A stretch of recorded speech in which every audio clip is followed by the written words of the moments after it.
Det som bor attanför jag ser virslön att det är självant att det här virsen är valsikna och bolten som stanta och piver. Tar vi då och skriver om distan här som jag har varit. Och vi kan nakka sammen avduga fyrir her trøyli som standa på pørnen som her, og til ikke store måneder av dem til det kommer til disse baltene her.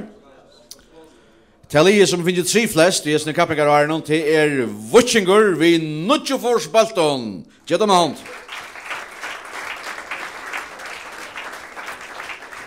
Og nast flest vi Øynevalfems balton, NSUI.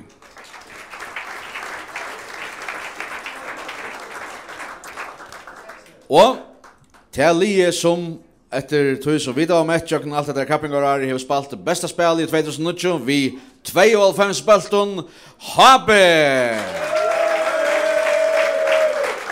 Så vil jeg gjerne av venngjerne komme opp her. Vi vil gjerne av venngjerne komme opp her. Samme dere kanskje?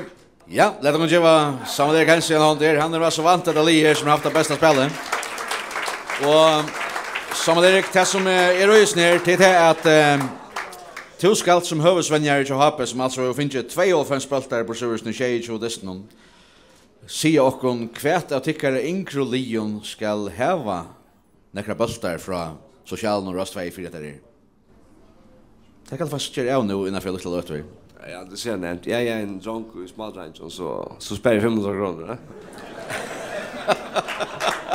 Ja, men det är färre att göra och det lukkar vi att ballen och tar vi spart och 500 kronor. Smadrangen är ju happy alltså som får bollar från social och rostväg komma till Kappingar här.